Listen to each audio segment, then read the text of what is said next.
Right, fabulous. Well, thank you so much, everyone, for joining us this morning. This is an incredible turnout. I think that probably reflects the note that I put on my screen here, that the next 12 months are going to be absolutely massive. I think we're all aware of that, and there's certainly a lot of conversation going on about what assurance is going to mean for the next 12 months, what the game meat market is going to be doing over the next 12 months, because there is an awful lot of change. And obviously, the BGA, British Game Assurance, we grew out of the shooting community's own concerns about future-proofing our sector, this community we love so much. You know, we were born out of these twin concerns of the need for a vibrant market for the product that we are producing, the game meat that we're producing, and the need to get fully assured to safeguard what we do from anyone else who might seek to assure us. Now, for those of you who have dialed into talks that I've given before, I'm going to say right at the top, I don't have a slide on here about Simon Hart MP saying that if we don't assure ourselves, somebody else is going to want to do it for us. This might be the first presentation I've ever done where I don't have a slide saying that. So I thought I'd best get it in there right at the top. But that, of course, is why we were created.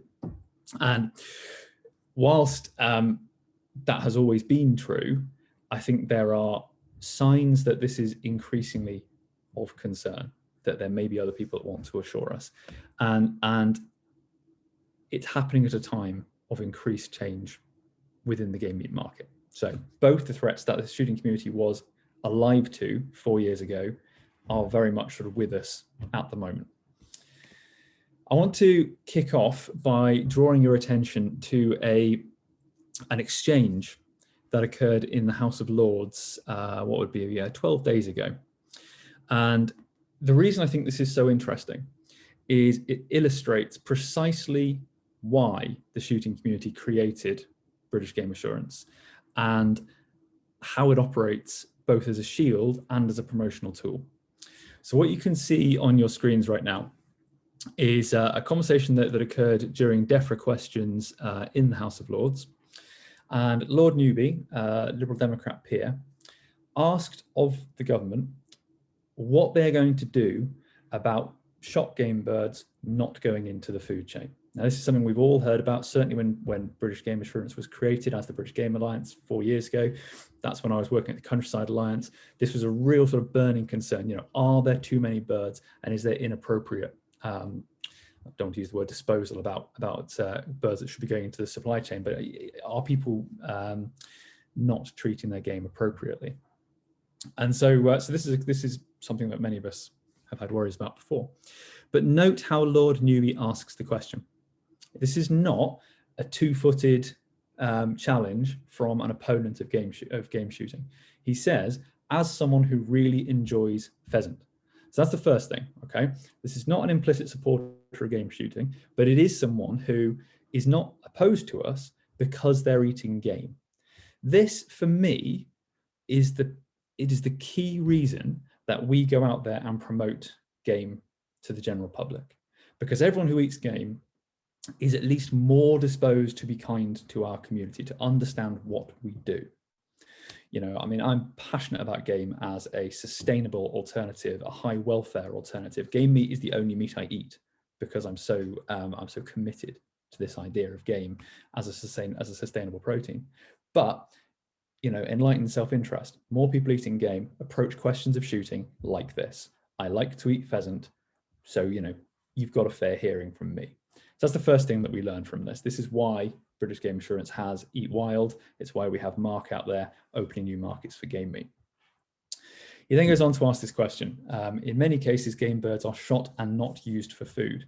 Now, as Lord Benyon is going to respond here, the evidence for this is vanishingly thin. This is, I mean, this is something that goes around in rural circles all the time. You know that this is happening. We don't see the evidence for it. So please don't think that I'm showing this because I also think this is happening. This is something that goes around rural rumour mills, and the evidence does not appear. But the point is, it's something that people worry about. And I've spoken to many politicians of mostly of the not blue variety, who say exactly this. I am supportive of game shooting. I like the idea of a free-range bird, a supremely free-range bird, harvested in the wild, doesn't go near an abattoir. Love all that. But I'm worried that you're shooting too many, or that you're shooting birds that are not going into the supply chain. I spoke to one recently on the Labour benches who literally said to me, oh, I love the idea of standards in game shooting. Can I ask, is one of your standards that all the birds have to go into the food chain?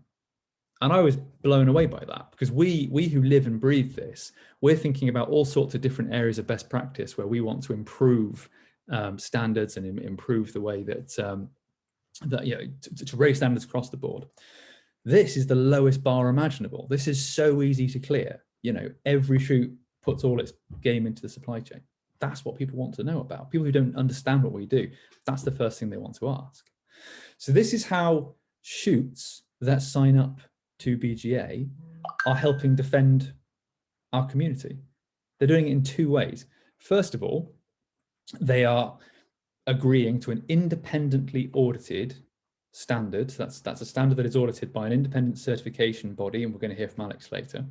They are audited against this very simple question: do you have a market for every bird you shoot?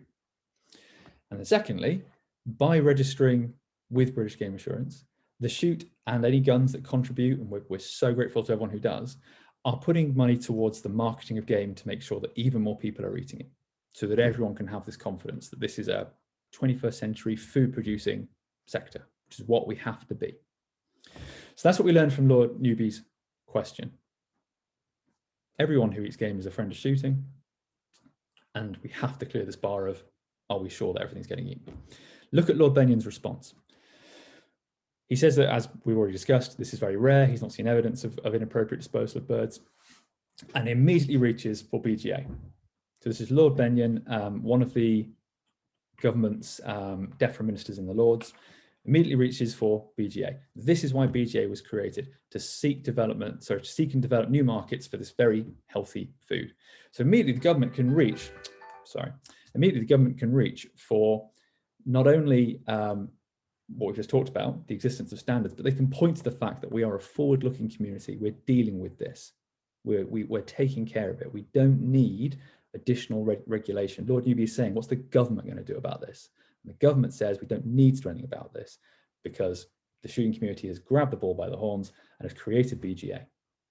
That is why we're here. And that's why, I'm assuming, because you're all on this call, we've got a lot of supporters of what we do here. That's why you have created and supported what we do. So in terms of an update, I'm not going to rattle through all of these, but this is just to set the scene for the fact that we have this enormous 12 months coming up. We've just come out of an enormous 12 months. The most significant, and I'd imagine what a lot of you have dialed in to hear about, was probably almost exactly 1 year ago, a little bit less than a year ago, when the National Game Dealers Association announced that as of this coming summer, they would not be taking lead shot game.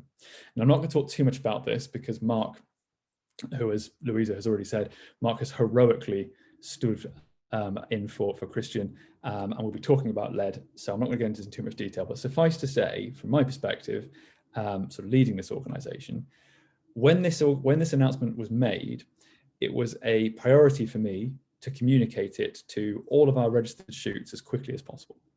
Still think that was the right thing to do, but it did give the slightly unfortunate impression that we at BGA had driven this decision, or we were taking this decision, and that is not the case. We are still committed to all of our member shoots, and we will remain committed to those using lead until the end of the voluntary phase out, which is in 2025. What we are trying to do is to make sure that everyone is cited on what is happening in the game meat market with regards to lead.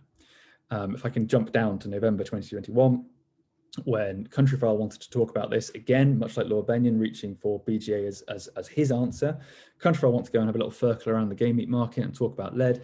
They want to talk to us. And we worked very closely with our partner organizations, especially BASC, on that program, because they're supporters of ours. And this is why we exist, to talk about these issues and to put people's minds at rest when they want to talk about these issues. That shooting is taking the necessary steps. So I'll leave lead for now, and I may join with Mark when he's doing his presentation to talk a little bit more about that issue.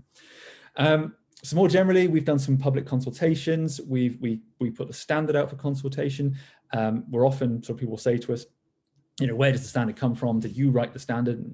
No, I haven't got the time to write a 30-page standard. The standard is a collaboration between our end users, so the retailers, what do they need, between SAI, our auditor, you're going to hear from Alex later, and principally our advisory committee, which is drawn from all the major shooting organisations. Obviously, the GWCT have a huge role to play in writing our standard, but it was important to us that we got new eyes on it. So the standard went out to all of our registered shoots and game farms. We then put the feedback we get from that through our advisory committee. We also put new public nominees onto our advisory committee, in which we asked you, the shooting community, who do you want to represent you? And as a result of that, we put an additional 10 people on our committee. Worth pointing out, I suppose, that the major change that came out of that consultation was a derogation feature. Something we get asked a lot is what happens if our management techniques don't quite align with sort of exactly what's in the standard. And the classic example of that is around stocking densities in pens, because people have all manner of different methods of release, free-winged, wing-clipped, different sizes, scales of pens, etc. And so whilst we insist upon the GWCT stocking densities, there is a derogation feature in there, which means if you're doing something a bit different, you can write in, explain to us what it is, and it won't just be me looking at it, our advisory committee. So again, all those individuals, including Game Conservancy and other organisations, consider the derogation and consider whether or not to say, yes, that's fine. So there's flexibility baked into the system that wasn't there before on account of the consultation. We've appointed SAI Global as our new auditor. Again, much like Mark talking about lead, I'm not going to steal Alex's thunder and get into that. It's just worth remembering that we did have feedback on auditors and on auditing historically. There is a reason that we then changed direction and took on new auditors. Feedback has almost universally been that the new auditing is incredibly rigorous. And that's what everyone said they wanted, extremely rigorous, credible auditing. That is, however, very challenging. It is difficult to get through a credible and rigorous audit. And so I will leave this slide just looking at the final point there. We have recruited 2 regional officers, the first of whom started in December. Now, these regional officers, we call them development officers. They are absolutely there to help sign up new shoots and new game farms, because we need to build that self-regulatory shield. We also need new shoots on board to supply new contracts. I sent out an email last week calling on shoots to let us know if they wanted to supply lead-free and BJ assured meat for a particular contract. So we need more shoots to sign up. So I make no apologies for the fact that that's part of what the regional officers are there to do. However, they are both absolutely plugged into this industry, absolutely understand shoots on the ground, game farms on the ground, and they are there to help those businesses that register with us through the regulatory process, through the auditing process, interpreting the standards, getting through the audit, correcting non-compliances. Everyone has non-compliances. It's not a problem. This is about raising standards, not kicking people out who don't, who need to be on this journey with us. So that's what they are here to do. So hopefully that's the other side of the new rigorous audit. That is the velvet glove going over the iron fist. That is how we're going to soften this, support our community through this transition, through this journey. So that's all very sort of auditing heavy. Now, we know that the shooting community is massively invested in the idea of growing the number of people eating game, which is absolutely right. Brilliant, brilliant food. We all believe in it. We believe in it as a sustainable option. And so half our work goes into our commercial arm and our promotional arm, Eat Wild. So Eat Wild, if you're not following it, do have a look. Louisa will get very sort of agitated because we're not supposed to have shooting folk following that. That is all about promoting game to the general public, particularly millennials and foodies and people who don't normally eat it. Do follow it, do have a look at what we're doing. Because even though it's not targeted at those who live and breathe shooting like we do, it's really good to see what Louisa is achieving for game meat. So do have a look at that on Instagram and on Twitter and on Facebook. In terms of growing markets directly, this is all what Mark's been up to. So whether Mark will want to expand on this when he's talking to you, we will see, or you can ask questions of Mark. But just to give an overview, we worked with Kantar to produce the first credible figures on the sale of feathered game in the UK. So historically, there has been figures on game. So when Countryfile came to talk to us, they had their own figure on game that they had from market research, and we had to query it because most game figures include venison. And if you remove that, you still have issues with things like quail, guinea fowl, farm duck, stuff that is not what we want to talk about. So Mark worked with Kantar to get those out, and we got this figure. 9.6% growth in the sale of game since BGA was created. That's since you as a community created BGA, this is what was achieved in retail alone. So there is further growth in hospitality that is not captured in this statistic. We're not satisfied. We want to keep on growing. We're working with Marks and Spencer. We are working with Morrison's to grow the amount of game both that is assured and the amount of game in total that is being sold. We're getting a very clear steer from all our retailers that a modern supply chain has to be assured and it has to be lead free. And so that's why those of us who are determined to grow the amount of game being consumed, that's why we talk about this so much. Mark has signed up new hospitality chains. So again, these are not within that 9.6%. Young's, Thwaites, Peach Pubs, all signed up in the last in the last 12 months, or a bit more than 12 months now. And just to give you an idea of the kind of stuff we do that's just a little bit different, bit creative, bit innovative. British Assured Game was taken to the Chelsea Flower Show. They absolutely blew the doors off the place. They sold twice what they anticipated selling. They had to order more stock in because their sales were 100% above their projections, getting game in front of that new market. And we've been collaborating with the Ministry of Defence for a little while now.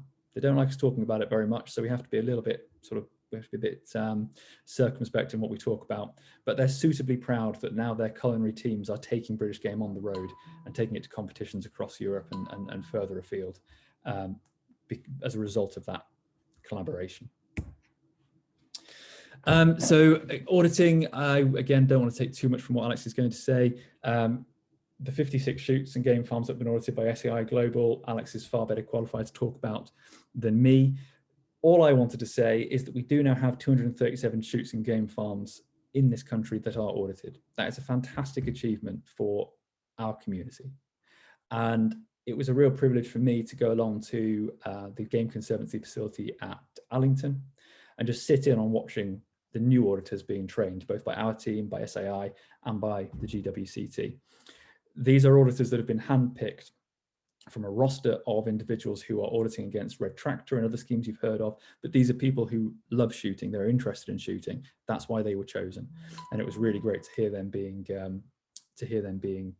trained and really sort of taking on board the GWCT message of what sustainable shoot management needs to look like. I'm not going to sugarcoat this. It has been a challenging 12 months in terms of recruitment and retention. And I don't think anyone's going to be surprised about that. Yeah, we're emerging from a pandemic that has kicked the hell out of the countryside, frankly. Less so the last 12 months, but certainly the first 12 months, we spent a lot of time speaking to my old DEFRA colleagues, speaking to our partners across the food processing industry, with game dealers we work with, just trying to get through, trying to navigate shortages of staff, trying to navigate bizarre issues cropping up on the EU border, Flanders deciding they've got decades-old legislation banning the import of red leg partridges and then deciding that actually that didn't matter after all. It's been an extraordinary time. So it's not surprising that people on the ground are feeling the same thing, feeling the pinch, not feeling confident. And you know, it's always been said the first thing to go when you feel that way is the marketing budget. Now, we're not marketing. You know, BGA we're not pure marketing for the shoots that join up, but we're in that wheelhouse. You know, we always get this question, where's the value? What are you doing for us on the bottom line? And I've put there, you know, where's the value at the shoot gate? Where's our value for game? It's not in our gift to deliver value directly for game at the farm gate. We work with processors, we work with end users. we are growing that market. We're growing the number of people eating game. That is an end in itself. That is something that we need to embrace as this is of value to game shooting, to have more people eating this. There is so much that goes into adding value at the shoot gate. I mean, I'm on a journey with this. I wrote a piece for Shooting Times a week or so ago, which is not gone out yet, on my shifting understanding of where the problems lie. I think when BGA was created, I think we all had a sense that what we need to do is just stimulate more demand, and that's how we would get value back to the shoot gate.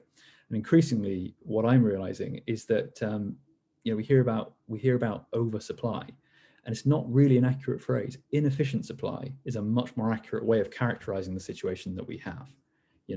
We have, someone said not so long ago that, if they could get hold of BGA assured lead-free grade A pheasant, by grade A we mean well handled. So, it's going on the game cart, suitably spaced, it's getting down to temperature quickly, the chiller is on, it's getting chilled really fast. Well handled game that is BGA assured and lead-free, that will sell. That will sell. So we need to sort out this supply, this supply side, so we can work towards that value at the shoot gate. And we all need to go on that journey together. So, but obviously, these are difficult messages to sell. When people are feeling that squeeze on the bottom line. So that's why we've brought these regional officers in. So people have a friendly face that they can talk to, who can help them through these challenging, rigorous audits, help them see the benefits of joining up and supporting this self-regulation revolution, supporting that thing we saw in the first slide, the government's ability to say, shooting's doing it, supporting that growth of the game meat market and understanding that that is in itself of inherent value. So that's what the regional officers are there to do. And I very much hope, and I've got an action slide at the end, but I'm jumping ahead. I very much hope that everyone dialing in will take an action to get in touch with their local regional officer and support what they do. So the next 12 months, why is it so huge? In the commercial sector, we are seeing this increase for lead-free and assured. The NGDA dealers, they're all committed to going 100% lead-free this coming summer. That's the commitment they made. We have no control over whether the implementation, what that's going to look like, but that's the commitment that's been made. So we as a community have to rise to that challenge. Similarly, it is coming alongside demand for the game that is already being taken to be assured. So we need, and I mean the community, not us at the BGA, we need more assured lead-free shoots. I've already talked about shifting the understanding of the problem from oversupply to inefficient supply. And I think we at BGA have got a role in helping game managers to change the paradigm, how they perceive themselves. Now, we've got Dylan on this call, who's dialed in, is observing right now, who's been sort of quite instrumental in getting gamekeepers to start thinking of themselves differently as wildlife managers, as conservation managers, and that's so important. But I really think we simultaneously need to be thinking about gamekeepers and shoot managers as food producers. It is the only way we're going to survive. And I don't just mean the shoots that are supplying AGHEs, larger processors. The days in which we could talk about this purely as a field sport are behind us. It's just not, it's not a tolerable way of talking about what we do. This has to be all about gamers' food production. And I mean, if we can do that, the sky is the limit, It doesn't matter what direction land management goes in, whether it is the sort of rewilding stuff that we all as a community kind of struggle with because we're all practical land managers, or whether it is something we're more comfortable with, land sharing and regenerative agriculture. It all just meshes beautifully with harvesting game from a sustainable, well-forested landscape. We should be right there on the cutting edge of this, and we can be if we get an assured, modern food producing sector for all sizes of shoot. So we want to see a game sector that is market sensitive, that's thinking about what breeds of bird they're releasing, that's speaking to their game dealers. We're going to be doing a campaign about that later on this year, encouraging shoots to speak to their game dealers at the appropriate time, so everyone knows how much game is coming in and when. That's thinking about risk management. What do we do? The world is getting increasingly volatile. We've got Brexit, we've got pandemics, we've got climate change. We need sort of future proofing across the board. And part of that is assurance, and obviously I'm going to talk about that, but there is more than that tied up in risk management. There is an awful lot we need to do in this supply chain. Within self-regulation, it's a huge 12 months. 2023 is the culmination of the agents declaration. There are over 30 sporting agents who have committed to supply only shooting from BGA assured shoots as of 2023. We need to make sure that every shoot selling their shooting through those agents is registered with us. Now that's a challenge for us as much as it is for the shooting community to facilitate that.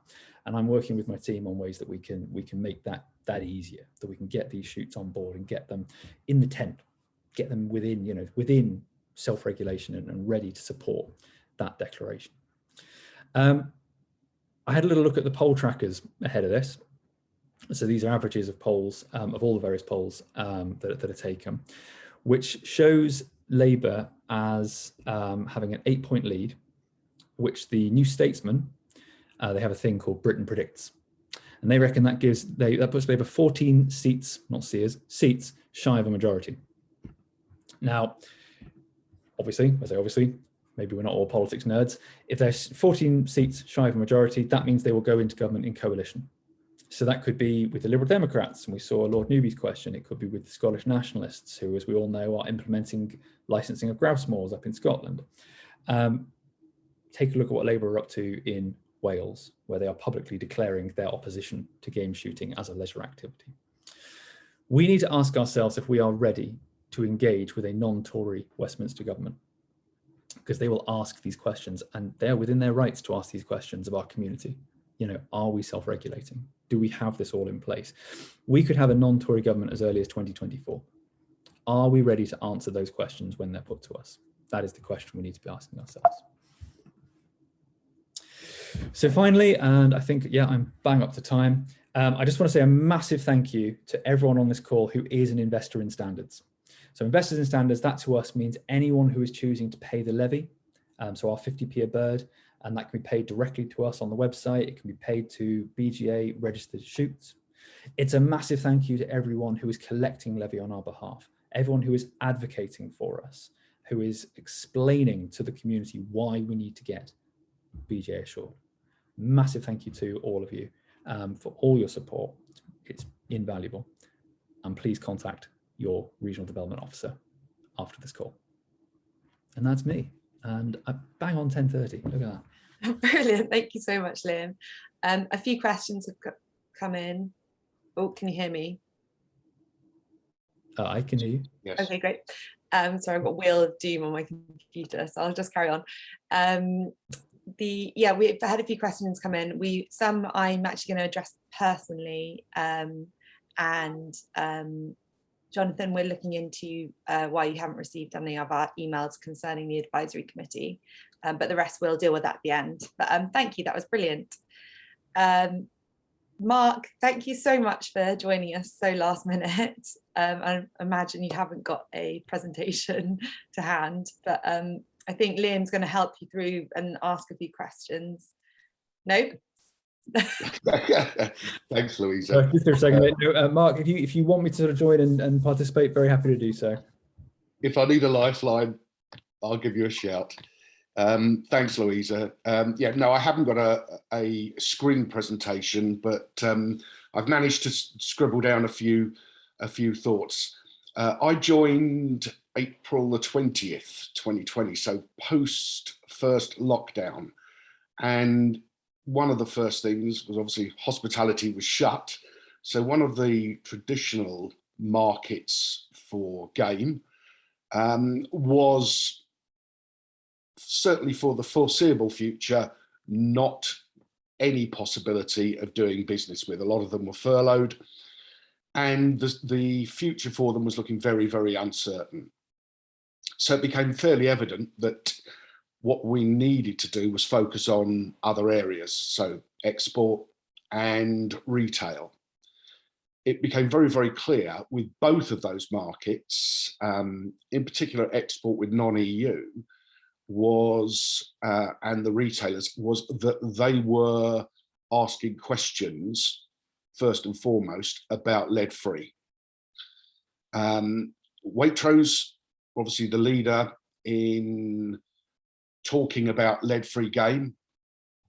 And when I was talking with other retailers, it became very, very clear that one of the first questions was always going to be about availability of non-lead shot British game. We were able to supply the demands, and certainly when we've got Sainsbury's, Co-op online, that we were able to supply the demands that they were requiring. But it still made a very easy target for non-game supporters to go in and ask the questions about lead testing. And it was obviously well publicised that the findings were showing that certain amount of product was coming in with lead residue in it. So as Liam said, we had no data for feathered game whatsoever. So it was critical that we got some base form. So in the first year, we got Kantar to run our first stats, and that showed the 9.6% growth, which is great growth, but obviously coming from a low base. I'm in discussions with Kantar at the moment to run the data for the next 12 months, which will really give us an insight into growth in retail. We know the range in retail has grown. We've got anecdotal evidence from the dealers and processors that volumes have grown, even with the challenges that everybody had last year with logistics and staffing. But really what we want is concrete data, which Kantar are going to provide. But the big stumbling block with trying to get into the retailers and new markets with getting them to stock British game has always been about lead. It's, as I said, one of their first questions that they ask. And some of the questions that have been fired at us are about giving evidence of people that have had issues with lead poisoning or becoming ill from lead, which is irrelevant really, because this is coming from the retailers. They are demanding it. And if we're to satisfy that demand, not just for during the season, but there is a huge opportunity to grow game sales throughout the year.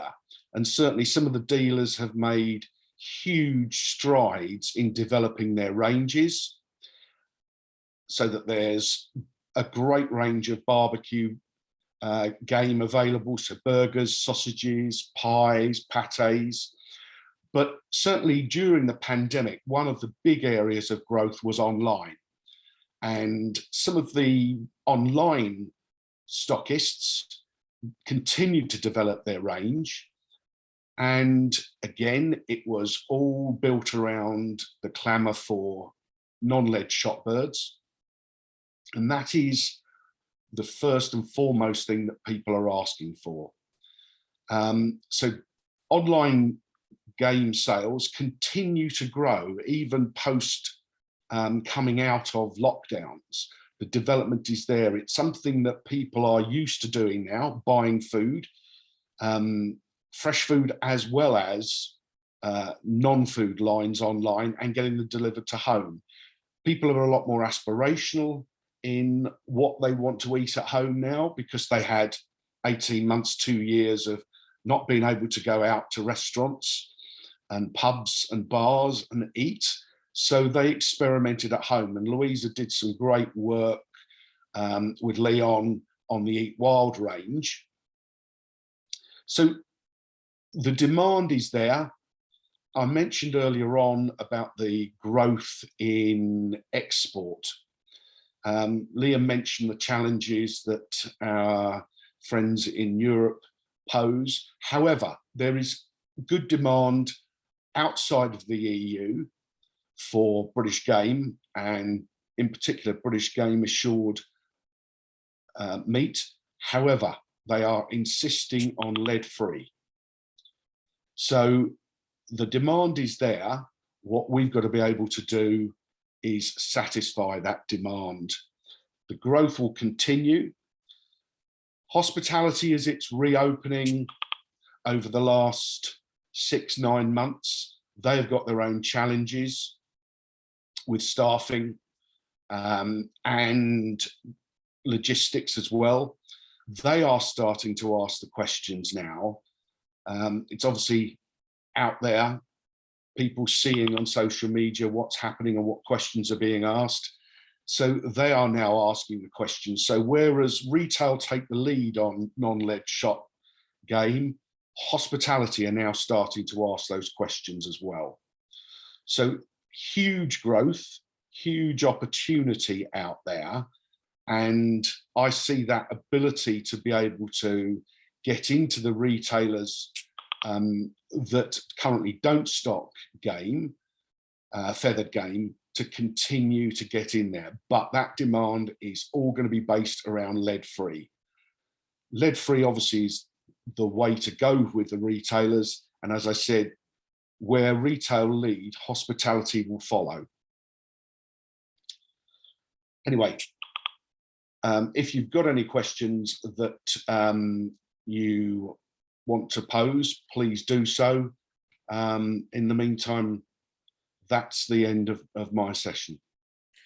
Thank you so much, Mark, for putting that together so quickly. We are hoping that Mike Venison is very kindly going to quickly join us. I have just sent him the invite, so it might be a few more seconds. Louisa, given that it's there he is. I was going to say let's do a couple of questions, but there is Mike. Mike, thank you so much for joining us at the last minute. No, my pleasure. I've got to go and look at a restaurant in 20 minutes, but I'm good for now. Mike, that's absolutely fantastic. We're delighted that you have joined us. This is a proper sort of walk on. This is a proper guest star we have here. So we're really grateful. Mike, just to set the scene, I've done a bit of a spin through the last 12 months for the BGA, for shooting, and talked a little bit about why the coming few months are so important, and especially the need to be thinking about going lead-free. Mark has just given us an overview of his experience talking to retailers about the subject. It'd be brilliant if you could sort of share your wisdom on lead and the wider sort of trends in game meat. Would be absolutely fantastic. Well, as I'm sure you're aware, the bulk of my experience is with the venison market, which translates directly to every other market, because the minute you that has mainly already made that change, but in a voluntary manner. Most of the game dealers, including us at Deerbox, have now made a commitment to not use deer that have been shot with lead cores. A lot of it because, I also work with, for example, Country Food Trust, and we have to make, because they're feeding children with venison, we have a commitment to not have any lead in our venison. We've actually seen, certainly on the deer world, and I'll move on to game birds in a moment, but we've seen in the deer world not that much resistance. I mean, the alternative is easier than it is for the game shooting industry. The lead-free rifle bullets have been around for a long time and work very well, and efficient, humane. A lot of people disagree with that, but my experience with Deerbox and managing a lot of deer is that they work very well. Certainly, with my restaurant head on, when I talk to chefs immediately would prefer to buy game that doesn't contain lead. Of course, there are downsides to this is with my absolute restaurant as a restaurateur head, with game birds, with non-lead shot, particularly steel, and that is mainly my concerns for customers and dentistry, because that's actually quite a big point. Because you know, currently, if you bite a lead shot, you will crush it, or you might chip a bit. But if you bite a piece of steel, it enters a new realm of potential issues for us, and that's something we do have to think about. But generally, I'm afraid I don't think there's any way of reversing the trend away from lead shot, either for rifles or shot in game birds.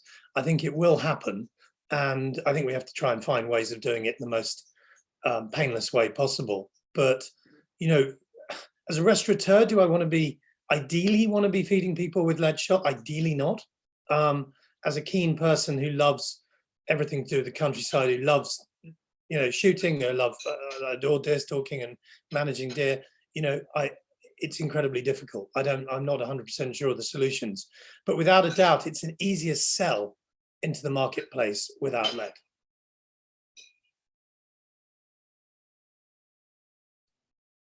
Great. And sorry, I don't know a lot about the venison market, so because obviously feathered gamers are, I know. Of course. When did the transition from lead within venison start to happen? Last year, I'd say.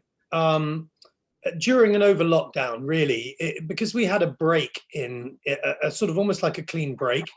I think it's given people time to think, and certainly a lot of game dealers got together and effectively decided that within a 2-year period they would try to get to the point where they're not buying venison. Not all of them, but a lot of them got together and decided that they would look at basically not buying venison, wild deer that is shot with lead. Now, as a result, you know, the British Deer Society, people like that, have produced tags for going on deer carcasses that have in large blue letters lead-free on them.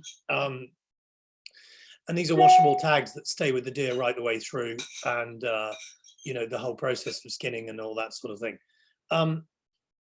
We certainly find that selling to restaurants, particularly top restaurants, and getting it very acceptable, that this is a big plus. Like, you know, chefs like already ask when they come on board, is your policy lead-free or not? That they ask us. We don't necessarily immediately tell them, but it's all over our website, things like that.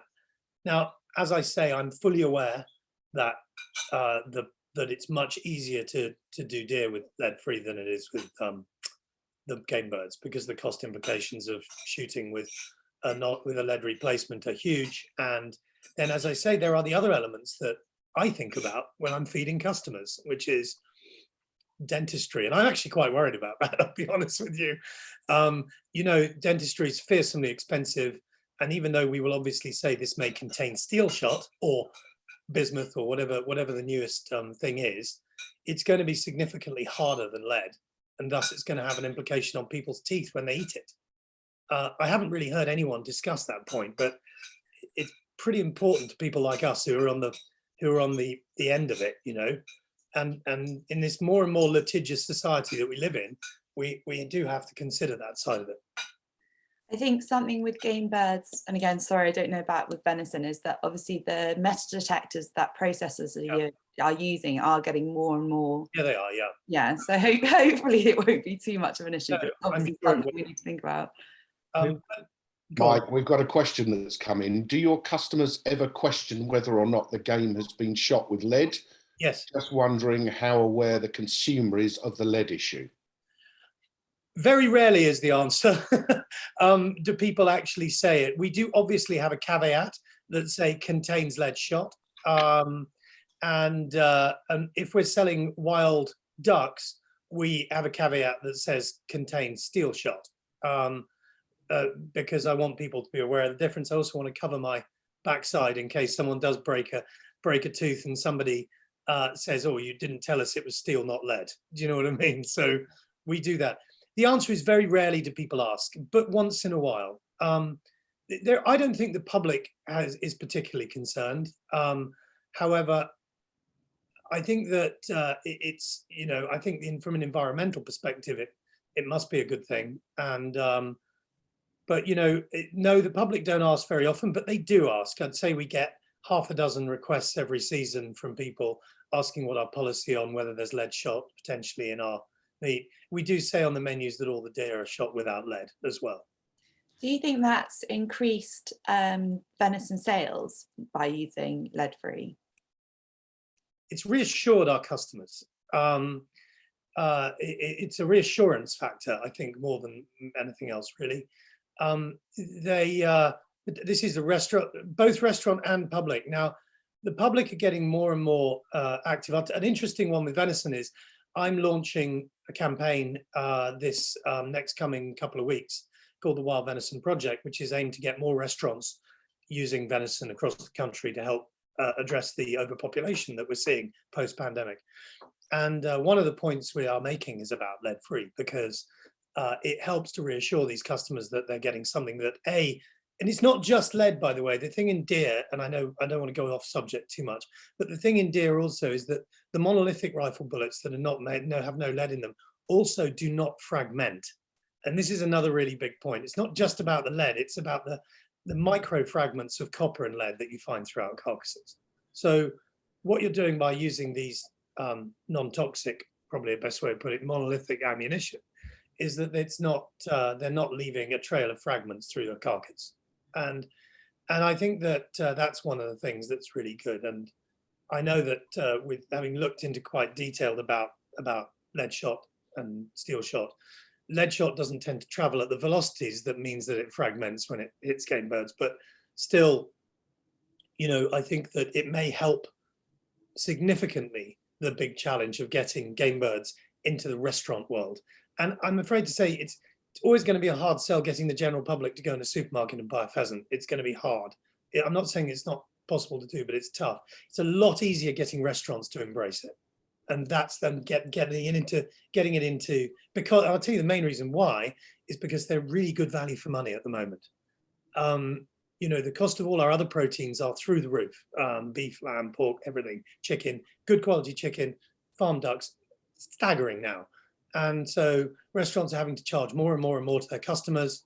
I read a report that over 1,200 restaurants that were surveyed last month, stating that 92% of them were going to put their prices up by 10% or more over the next 4 months to cover the increase in costs in food and staff that's happened throughout COVID.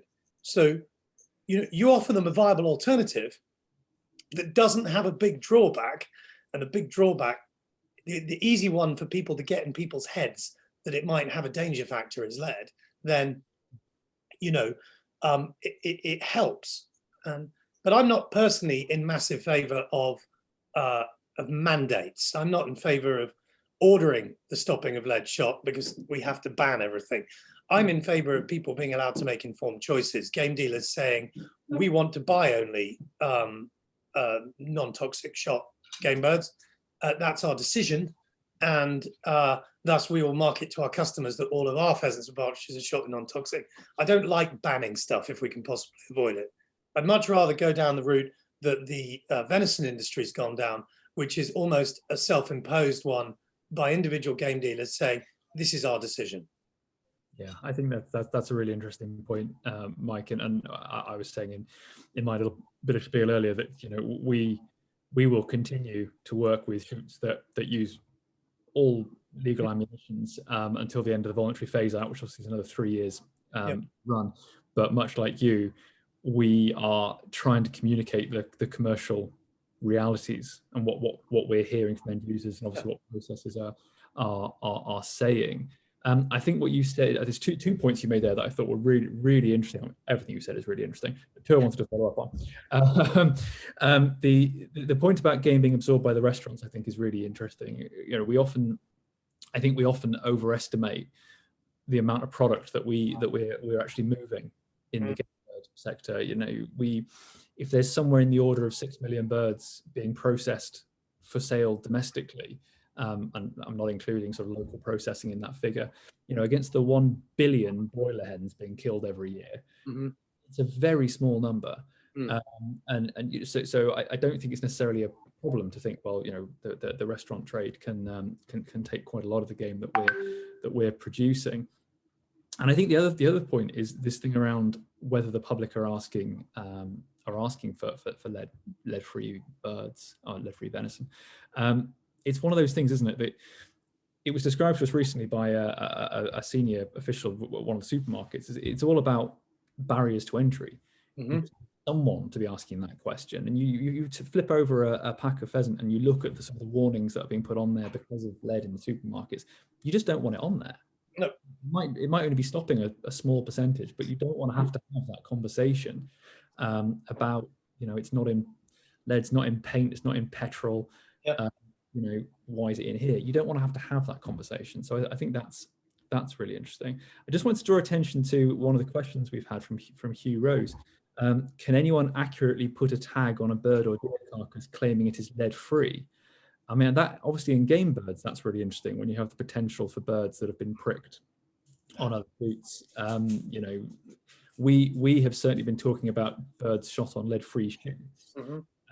But obviously, I'd be very interested to know your view on that question. You know, whether can we confidently talk about lead-free birds whilst there is lead ammunition in circulation? I think you'd have to say that. I think you'd have to put a caveat in saying almost exclusively shot with or something like that. Yes, I mean with deer box, with my venison company, I can tell you that because we control the land that we shoot on, and we control the deer that are actually harvested ourselves, we can absolutely guarantee that none of those deer are shot with lead ammunition at all. I mean, it's something we've put an awful lot of time into. We're not just a game dealer buying lots of carcasses from anywhere, but I can tell you that knowing quite a few game dealers who have gone down this route or are going down this route, because it's a process, it's not something you can just get people to swap to overnight. They're being quite strict with people. If they find, look, when you butcher a deer carcass, especially one that might have been body shot or whatever, if it's been shot with lead core ammunition, you find fragments of lead in it. And having butchered a lot of carcasses, you see it. And I know that because these tags stay on these deer all the way through the process, if that happens and someone has sold a game dealer and a processor a carcass as lead-free that isn't, they will go back to that guy or girl and say, either we're not using you anymore, or, you know, we're not paying you for it, because it can't go into their system. And we haven't experienced that. Honestly, most of the deer stalkers we work with are super straight up, have made the commitment, have engaged with us, and we don't have a problem with it. Now with birds, as you say, prick birds, there might be the odd pellet somewhere else, but it's going to be a very minute percentage.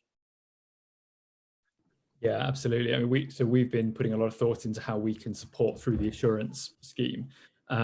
So at the moment, a shoot that wants to supply a lead-free contract can register for what we're calling the lead-free register. Yep. And much like you were saying before, you know, we're not trying to mandate what that looks like, but if you said you're going lead-free and you're now supplying a processor with lead-free birds, a load of lead turns up in it, we have to send an auditor out to essentially say, how do you explain this then? Well, you look, like everything, when you impose a degree of discipline that, you know, like us in the restaurants, when we have standard operating procedures and kind of discipline processes. Oh, can I just get someone to answer a phone call? Hang on. Oh, it's Barry. Can you just? When you impose a process on a restaurant, like an operating procedure, and someone doesn't fit in with that process, you know, you might have a couple of times where you have to pull them aside and say, you know, if you keep doing this, you won't be in it anymore. You know, it'll be go take it somewhere else. But again, I have an instinctive dislike of people mandating things, and I don't like the idea of the government just putting a ban on stuff, which governments seem more and more inclined to do.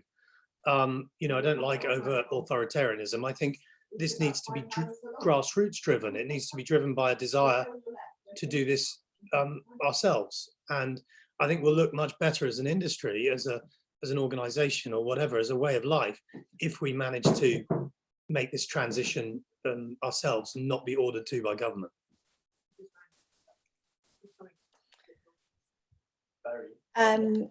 We have got one other question before you probably have to run, Mike, if that's okay. All right, yeah. So Eleanor Clegg has asked, is switching from lead to steel shot just switching from one contaminant to another? Whilst I understand it's easier to remove steel iron from the carcass, iron is still a heavy metal with associated issues. I'm not a physician, but as I understand it, steel is significantly less harmful to health than lead potentially is, and that's kind of a given. I mean, you know, there's a reason why back in the Victorian days and in the Georgian days they said that people were as mad as a hatter, and it's because they used, you know, lead, mercury, things like that to make hats, and they had in very large doses, it had a very large side effect. Now, I'm not the physician, but if we can avoid a material that, as we pointed out, we don't want it in water, we don't want it in our lives, we want it as little as possible in our lives. I think if we can avoid that, that's great. And I don't think steel has anywhere near the same toxicity levels as lead does, as a material, as a heavy metal. And, you know, it's a difficult one. As I say, there's the humane aspect. You know, lead is very efficient and does a very good job on killing things very cleanly, and that's also hugely important. So I don't shoot as much as I used to. I don't have the time, sadly, at the moment with multiple restaurants and post-COVID life. However, you know, my overriding concern with everything I do, with stalking, whatever, is I want whatever I try to harvest to be done cleanly and humanely. So I think my first thought is for the animals and their welfare, and after that I think about the next thought, which is consumption. So I think we have to balance those two things. Yeah, I think that is one of the winners of game, is that, you know, the birds are killed in their own environment. They're not moved away from to an abattoir or any of that. So I just want to say a huge thank you for coming on. My pleasure. At such short notice. Honestly, it's been so fantastic to hear from you. Well, they're only my opinions, but hopefully, and my experiences, but hopefully they've been of help. I mean, the main one to say is, you know, from a restaurant perspective, you know, I genuinely believe that wild game is growing in popularity. Chefs, if we can do this, if we can, and I really think the focus needs to be on to restaurants and to hospitality, because it's a low-cost product that helps people make their margins. And at the end of the day, money talks. And if we want to shift a lot more of these things, focus on restaurants, because if you can provide chefs with a safe, viable alternative that they can sell with a good USP to their customers, you'll see the consumption go up. Brilliant, thank you. Out the door. All right, lovely talking. Thank you so much. Bye. Bye. I think something that we found pretty evident is that once people try something at a restaurant, they then want to try and recreate it at home. And I think that's definitely where Eat Wild fits in. Sorry, always going to plug Eat Wild as much as possible. That was fantastic of Mike to join us. And now sorry, just before we move on, because otherwise it will get lost as we get into Alex's presentation, can I just direct everyone's attention, I think you can all see this, to the chat. We do have David Hooton, who is viewing what we're talking about here. And David has put some information in the chat about the British Wild Venison Working Group, which was established in summer 2020. He's put some information, if you scroll back to 1051, he's put some information in the chat there, and has said he's always happy and available to talk about wild venison. So if anyone wants to pick up on some of the other venison specific issues that we didn't get to, so we've got questions about forestry, questions about steel causing sort of dark spots within meat, you can direct those questions to David, and I'm sure he'd be very happy to help you. Brilliant. Yes, David is a wealth of knowledge on all things venison. So, and now we are going to go into the heart of assurance, led by Alex. Hi everyone. Yes, so I'm just going to ask Louise if you can allow me to share my presentation, please. Should let you.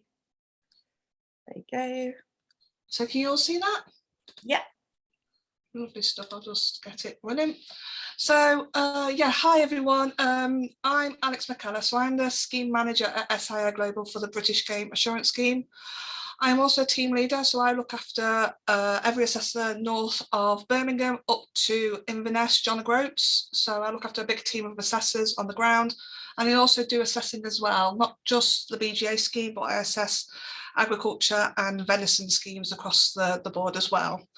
So what I'm going to talk to you about today is just understanding the assurance process itself from a SAI Global point of view, and also touching on some of the BGA parts as well. So introduction. So with regards to the different, I'm going to go through and talk about terminology as well, so you understand different terms that we as assessors and assurance body refer to. So with regards to an introduction, so the British Game Assurance are the scheme owners, so they own the standards, and as the scheme owners, the members join to that scheme and they must conform to those standards, and in order to be certified. And these standards are reviewed periodically to reflect the progression, the change and the development of the industry. So moving on to what SAI Global is. So we are what they call a certification body. We carry out the assessments and the certification of the scheme on behalf or over the BGA. The SAI Global not only assess the BGA schemes, but we undertake audits across other industries. So we are a global company. In the UK and Ireland, we cover agriculture, so quite a few might have come across the Red Tractor scheme. We audit to that. We also audit other game schemes, so we audit the BDFPA Venison scheme, SQWV, and we also audit the quality assured venison as well. So we do have quite a lot of game assurance under our belts, and we cover other aspects as well. So we do retail, aerospace, engineering, just to name a few, but SAI Global audit as a certification body. So we at SAI, we manage the membership. So we will be sending out the renewals, which quite a few of you probably would have been receiving since August time, which is what you pay to renew your membership. And it also covers the inspection as well. So that fee covers your membership to the BGA and the audit fee as well. And we will also contact you directly about booking the audits and the procedures. We work with the BGA and with the standards, but also when it comes to the standards, we have to audit to them ourselves, and we are audited again by UCAS, which is the United Kingdom Accreditation Service, to ensure we're meeting the ISO standards required. We have to meet these standards, so we as an auditing body have to make sure that we don't deviate from these standards at any point, and that everything we do meets what is required as a certification body. I will touch on some other things later on that regards to ISO standards in UCAS. So with regards to the assessor team, we have a team of assessors that, like Liam touched on earlier, that we've plucked out of across the country, who are what we feel capable of conducting a good game assurance audit. These are what I would like to call seasoned assessors, as they've been assessing for many years. And they but also as well, they've got experience in game and shooting, whether that be from a small scale shoot, from a family shoot or syndicate, to either running or gamekeeping on a large scale shoot. We've got different wealths of knowledge through the team. Just to touch on why I'm on this first slide, that the standards must be conformed with at all times, and the membership rules must be conformed with at all times. This is something that we as SAI Global are monitored on quite a lot, and it's important to keep up to date of any changes, both with the standards and the membership guidelines, as they do occasionally amend. Amendments to the membership guidelines will be sent to you directly from SAI Global, but when it comes to scheme standards themselves, the BGA will directly contact you with those changes as a member of the scheme. So the assurance process I'm going to go through from basically start to finish. A lot of you may already be members of the scheme, but if you haven't joined the scheme yet and you're wanting to know about the whole process, I'm going to do from start to finish as a new applicant. So basically, as a new applicant, or you would send an application and the fee into SAI Global, stating the schemes you want to be audited to. So whether that be the shoot schemes or the game farm schemes. A receipt will be acknowledged within 14 days from our office, and an assessment will be arranged for the assessor in your area. The booking of the assessment, the assessor will contact you yourself or the main contact that you've advised us on when completing your application pack. Please do make sure when you do complete the application pack and continually when you do your renewals, check that the information we have on your file is correct and up to date, as these contact details are ones that we're required to use when we need to contact you, and also making sure that the correct information is going to the correct people. And then what happens after that is once the assessor has made a booking with you, they will then come and do the assessment. So the initial assessment, what the assessor will do is want to talk to you about your business or your activities that you do on your shoot or game farm. And they want to have a general walk around just to get a better understanding of everything, going through the standards, checking areas of the shoot and the game farm, and also checking paperwork that's required to the standards. It's a good idea as well if you've got your gamekeepers or your hatchery workers or your rearing farm workers to hand, just to have a word with the assessor. I want to have a little chat with those guys, just so we can get a better understanding.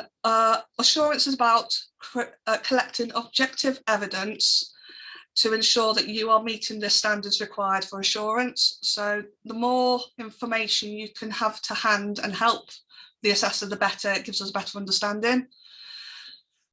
So at any point that there is somewhere in the standards that the assessor is pointed out that isn't meeting them, these will be referred to as non-conformances, and they will be highlighted to you at that point, where you will have a discussion about going through those non-conformances rectification. One thing that is a key point that we as assessors are not allowed to do under UCAS accreditation, we are not allowed to give advice or suggest how to correct things. So when it comes to non-conformances, you would have to seek advice or suggestions either by going back to the BGA directly and getting their thoughts on what to do, or you'd have to seek advice from an external body, whether that be a vet, GWCT, any of those organisations on how to rectify something. We can signpost you or point you in the right direction, but we can't actively give advice. So after that audit, at the end of the audit, you'll be left a non-conformance report, and it will also be emailed if the technology is there for emailing. And then an indication as well of the timescale that you need to send your actions in, which I will cover a little bit when we get to that section. So once the non-conformances are raised after the initial audit, the evidence must be submitted directly to SAI Global. We cannot accept it coming via the BGA or via the assessor. It must come straight to SAI Global, and the contact details are left with you after the audit from the assessor. This ensures that it's all going through the correct lines and it's stored correctly. In some cases where we feel that the member has got non-conformances, but we want to make sure that they are rectified correctly, we may request a revisit, just to ensure that they are rectified. But this can incur an extra charge to the member, but this is something it's very rare that we do, but in some cases we may have to, depending on the severity of the non-conformance. I put in there about application lapses. So if at the point where you've applied to be a member, you've had your audit, we've raised non-conformances, but you haven't correctly satisfactorily rectified the non-conformances and haven't done it in the correct time scale, you would effectively, your application would lapse, so you wouldn't have to reapply as a new member again and have an audit again to get over the line. It sounds a very long-winded process again, but I think it's worth pointing out to you that once you have got over that first line of having your initial assessment and getting your non-conformances rectified satisfactorily and on what we call the books as being a full member, you will then be effectively in the cycle of having audits continuously, periodically, and you effectively, it means that you won't necessarily need to fall off the ladder again, or if anything happens, so we can try and help more, keep you there as much as we can. Now, once you've had a successful assessment and the evidence is satisfactory to what the certification team in the office are happy with, you will be entered as assured on the scheme member database on our system, and also the BGA will be made aware as well for their system. So that means then you can sell your products as assured. So that being your your day-old chicks, your birds from the rearing field, your breeding stock, your game that you've shot can be sold as assured, and we issue then a certificate of conformity. These certificates go out after you've had an initial assessment, but also the certificate goes out at renewal. So once you've paid your renewal each year, you will receive a certificate to cover you for the next 12 months of your membership.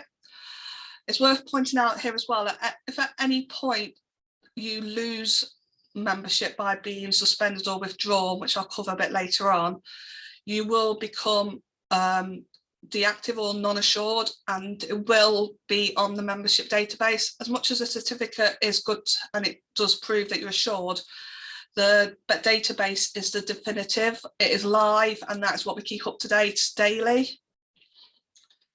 So moving on to ongoing membership. So once you've had your initial assessment and moving forward on to becoming a member on the and renewing your membership, you'll be invited to renew it annually. So on every 12 months after the initial assessment and every 12 months thereafter, you'll receive a renewal notice, and the maximum of 2, and then you'll have 2 reminders. So once you have paid, a certificate will be sent out like I covered just before, but you still need to be assessed routinely to keep the membership and assurance valid. And then the routine assessments wise, so the assessor will make contact with you similar to how they did the initial assessment, and this is just to check that you're continuing to conform with the standards at all times. So game farms currently under the BGA schemes are audited within the 12-month period, and shoots high and low are audited in an 18-month period. So the assessor will contact you any time before the 18 months comes to lapse, where we'll aim to fit an audit in. Subject to other issues that might happen, we can try and be accommodating as possible, but please understand that if you do refuse to have an audit at any point, this can end up being having suspension put in until you have another audit. So please, our assessors are understanding of situations and they know the shooting season, but please try and accommodate them as much as possible. At the end of the day, that you have paid to be part of this scheme, and to be part of this scheme, you need to have this assessment. So please try and just work with them as well, and they're going to try and work with you as much as possible. So non-conformance types. There are 3 types of non-conformances which are likely or unlikely, depending on the situation, to be raised when you have an audit. So the first one is what you call a major non-conformance. This is when you will be suspended at that audit until rectification, and rectification is successful. These are raised when, in the eyes of the scheme, we believe that a member has got a total disregard to a standard. So they don't agree with a standard, and they've got no way in sense moving forward wanting to comply to that standard. Other major non-conformance may be major bird welfare issues that we feel aren't meeting legal requirements, and then also legal requirement breaches. For instance, burning of dead birds is an illegal activity if you haven't got the correct licenses. So those sorts of things are classed as illegal activities that can cause major non-conformances to be raised. Minor non-conformances, so these are the ones that are what we would call generally a non-conformance across the board. You've got 28 days to rectify these.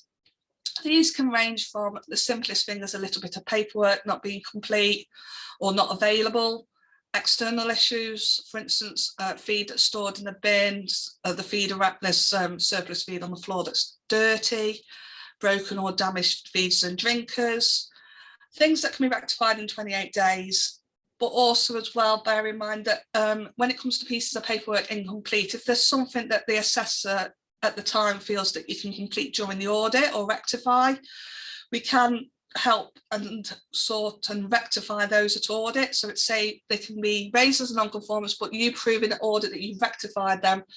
You don't need to send in evidence to the office, you've rectified them during the assessment. And then we've got what we call recommendations. So some standards in the BGA schemes are what they called recommendations, and they are highlighted with a letter R by the side of the number. These are what the BGA would like to consider moving forward, but at this moment in time are not a must. So you don't need to rectify these recommendations, but they're there to make you aware that moving forward in the future, there may be something that you wish to address and just to highlight for future. So terminology with regards to the certification statuses, these are just words that I want to highlight to you so you guys understand what they mean in the sense of the assurance. So there's the different statuses. So applicant is a new member who have paid, but they are awaiting their assessment or had one and awaiting certification due to non-conformances raised and evidence being processed. Then you've got your full member. So that is a member that has paid, they've had an assessment and they've been successfully certified. And then the ones at the bottom, the two at the bottom are the ones that are the ones where we tend to have can cause issues at our end and at the other end as well. So we've got suspension. So this is where your membership and certification can be suspended if you've not put non-conformances right within the time stipulated. Suspensions are only limited once you have proved that you have corrected the non-conformances. In some cases, this can be a revisit. Generally, when you're suspended, it's 3 months from the first day of suspension you have. Whilst you are suspended, you must not sell any of your products as BGA assured. The BGA are notified daily of members that are suspended, so they are aware of those members and know that those members shouldn't be selling anything assured. And then we have withdrawal. So if within the 3 months of the suspension date, you have not demonstrated that you have corrected any of those non-conformances that were raised, SAI Global will withdraw your certification and your membership is automatically terminated. You can only regain certification by following the procedure from start to finish again. So that's by applying as a new applicant.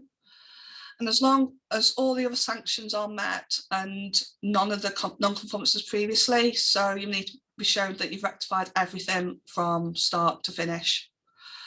Your right to sell BGA assured game when you withdraw will cease immediately. And like I said, your membership's terminated and the BGA are notified at once of this happening. And I believe there's in their membership guidelines as well, there is other ramifications of what happens when you withdraw from the membership. So spot checks and unannounced visits. So currently, unannounced visits are not happening due to the situations with COVID. So these at the moment are if they do happen with a couple of days notice, just to allow for with regards to COVID guidelines that we work to at SAI Global. So spot checks and unannounced visits can happen on 2 occasions. So these can happen when requested by the BGA, or if we feel that there was an issue that arises during an assessment that we feel a follow-up spot check would happen. So in the terms of scheme membership, spot checks can be requested at any time during your scheme membership, and this is in the terms and conditions. So these can be for anything like following a complaint for poor assessment, and these can be complaints from the general public of any shape or form. What we want to make sure is, I think the BGA will echo what I say, is that they want any complaint needs to be taken seriously, because we don't want to bring the scheme into disrepute. And at any point we feel that there is a standard that could be causing issues, we want to be seen to be dealing with that. So just a few things that are important to know. From I mentioned earlier about being UCAS accredited and us having our audits done by themselves and meeting ISO standards. There's a few things that we have to be seen to be acting on. So confidentiality is a big serious thing with ourselves, and it's taken seriously across the whole of the insurance world, not just in game or agriculture. So all our assessors have to sign a declaration yearly to say that they will not breach member, customer or SAI Global confidentiality rules and guidelines. So please please don't feel that these guys are going to be going and talking about your business with anyone else. They have strict guidelines to adhere to, and should we feel that any of the team have breached these confidentiality rules, they could be seen to be having some disciplinary action from ourselves. Then when it comes to sample assessment, so this is something that we say to all our members, that when we come and do the assessment on your site, we're visiting on that specific day. And what we see on that day is what we have seen and assessed, but another assessor could come another day and see something totally different. And also as well, this is what is covered across all assurance schemes. We're just getting a snapshot of what you do on that day. So it is a sample assessment. And then with regards to your scheme membership as well, covering prosecutions. So as a member of the scheme, you will be signing to confirm that you have had no successful prosecutions nor under threat of prosecutions of any offence. So those could be animal, bird and wildlife welfare, food safety and environment. This includes any staff and those involved with the game side, whether it be shooting or game farms. Because at the end of the day, again, it's something that could bring the scheme to disrepute, and these must be declared at any time during your membership, not just at audit. There is a standard in the shoot schemes that covers prosecutions, but when joining up as a member, you must declare if you do have any prosecutions that could put the scheme into disrepute. And extensions and derogations. I know Liam touched on earlier about derogations, but extensions wise, these can be requested directly from SAI Global. So when say an assessor has raised a non-conformance and there was not enough time to rectify that non-conformance in those 28 days, you can contact the SAI Global office and ask for an extension to be put on. These are treated as a case-by-case matter, but generally across the board at the moment, there seems to be around the game meat hygiene course, not being many of them available, or if there is any available, not being able to fit in time. So those sort of areas, we can apply an extension, or whether it be a month, 6 weeks or 2 months, to allow you to get the course undertaken and a certificate in place. Also, it can be around servicing equipment. So if you've got a chiller that needs servicing annually, but you haven't had it done in the last 12 months, we can put extensions in place to allow you to get that done within the time frame. Derogations, Liam touched on earlier, these must be requested directly through ourselves and the BGA, and they are with around stocking densities, one of the main derogations wise. So with regards to templates, so if there's anything that you need help with specifically, we have got a specific record book of templates for the shoot members, and I believe we are in the process, or the BGO are in the process of formulating some help notes, guidelines and templates for the game farms moving forward. So something out there to help you guys with just paperwork, what you need when you have an audit. Also as well, we are all human. We are not robots coming to do your assessment, and we will listen to what you're doing. We will try and help you as much as we can possibly do. But if you want to become assured, you need to understand that you need to meet the standards throughout. And yeah, that is my presentation. And my dog's going to bark, so thank you so much, Alex. That was very informative, and I hope you know, as we work together, we're trying to show people that the audit isn't as scary as everyone thinks it is, and we are here to help you. Sarah and Sam, you know, if you've got non-conformances, can help you with any issues. So we've had one question, so if you don't mind, I'm going to kick off with that, just because you're on. Yeah. Michael Brown asks, with feedback suggesting that the auditing process has been very rigorous, roughly how many of shoots that have been audited displayed some form of non-conformance? Probably about 90%, doesn't it? I think it's hard when it comes to non-conformances. I would say between 80 and 90% have had non-conformances, but I would say the majority of them have managed to rectify them, whether that be at the audit or sending the evidence afterwards. And we have had to help hold hands and signpost them in the right direction to get those non-conformances rectified. But I would say the main thing is keeping in contact. So once you've had your audit and you have non-conformances, contact. So whether that's been directly to SAI Global or to Louisa, and Louisa can put you in touch with the correct person at SAI, we can work with you to help you get through those non-conformances. And please remember that non-conformances are not a failure. They are just they are something for you to act on to make yourself your system to meet the standards. And your system, not every shoot or every game farm are the same, exactly the same as farms on the red tractor scheme. Every system is different. All we've got are these audit points that we need to assess to, and if you've got a non-conformance, raise it, and then you to rectify it, whether that be in you rectifying it in the simplest way to meet your standard, or if you're wanting to benchmark yourself higher, doing it to some higher standard. But as long as you seem to be rectifying it and keeping in contact, we can get you over the line. The only point that failure comes in is when you've not sent in your evidence, and we have to unfortunately suspend, and then after that withdrawal. But like I say, I think contact is key. Keeping in contact with us is the key thing. Yes, I would absolutely agree with that. Brilliant. If you wouldn't mind sharing your screen, and then I know we've only got a few minutes left, so I'll try and bang through a few questions quickly. Regional managers are based in Midlands and Norfolk, but Sarah covers sort of Yorkshire and Scotland, and then Sam is currently doing sort of the band across the country, so Midlands, Wales, and down to Sussex, Sussex, sorry, terrible at counties, but they will be moving around, and if you want them to come and see you, just give us an email. I have put my email in the chat, but I can put it out again. Otherwise it's on the website, so just drop them an email and they will answer any questions. So Liam, I've got a question for you from Alistair, which says BJ terms and conditions require member shoots to comply with the Code of Good Shooting Practice.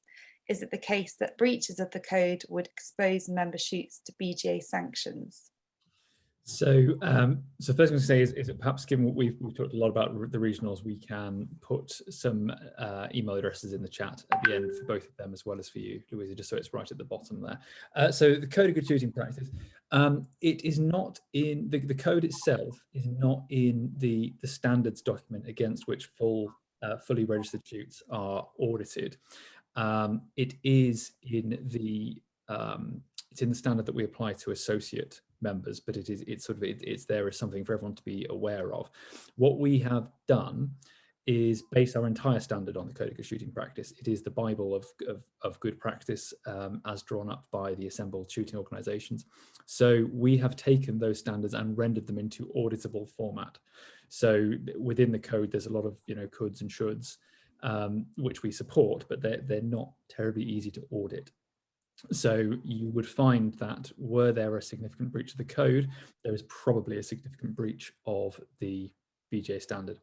There are a couple of places where over the last couple of years, we've had contact from people that have identified breaches that are more about things like maybe sort of disputes between neighbouring shoots and that sort of thing, which are not directly covered in our standard, again, because they're not auditable between two conflicting parties. The Code of Good Shooting Practice does have a steering committee for those sorts of mediations. So we try not to replicate existing effort. So if there is a breach on those standards, we would be pointing people in the direction of the Code Steering Committee. If it's a breach of our standards, then that's what would trigger Alex and her team to get involved. Thank you. I think we've only got time really for one more question, which is from Ed Hewitson, who says, as a shoot captain, we're aiming to provide lead-free shot game to our game dealer from next season.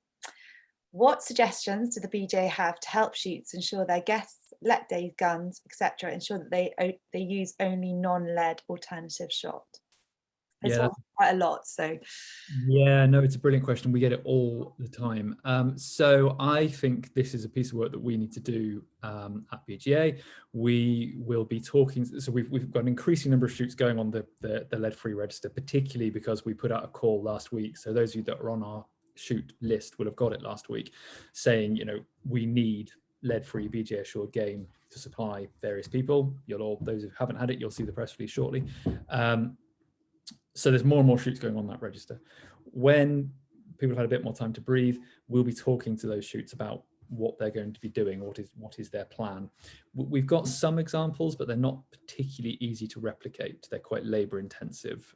So, you know, people sort of checking guns when as in physical guns that guests are bringing on the day. Not everyone is set up to do that. So we're hearing a lot of guns going through shoots this past season have been told, you know, when you come back next season, make sure you bring your non-lead ammunition. We will be doing some work around sharing best practice over the next 12 months. If anyone on this call feels they've cracked this, then let us know. I think I'd just love to add that, you know, we are working really closely with BASC because they've been putting on a lot of days to educate guns on going lead free. And we're going to have some leaflets that we're going to be handing out. Also, if you come to our Lord Botham Clay Day, there will be someone there who will be talking about steel shot with a steel shot stand. And we are, going to be sharing as much information as we can. Yeah, that is a brilliant point. Actually, we attended one of the BASC Sustainable Ammunition Days last year, and it was a fantastic day. So BASC doing some brilliant work, excuse me, in this space. And yeah, that's a great point. I should have gone straight to that. Leveraging what they're doing is going to be really important. Great. Well, thank you so much to everyone who's come. I would like to say we've just put out an end of season survey, so it would be wonderful to have as many people as possible to complete that and hear your feedback. Sam and Sarah are putting their email addresses down in the bottom. I think most people have got mine because I've been around for quite a long time, but I'll put mine in as well. And we'd love to hear from you. If anyone's attending the British Shooting Show, Sam, myself and Sarah are all going to be there. So it would be lovely to see you. And thank you so much. I will hopefully put the recording up on YouTube and then on the website. Thank you so much to Alex, Mark and Liam. Thank you. Thanks everyone. Thanks very much. Thanks, Louisa.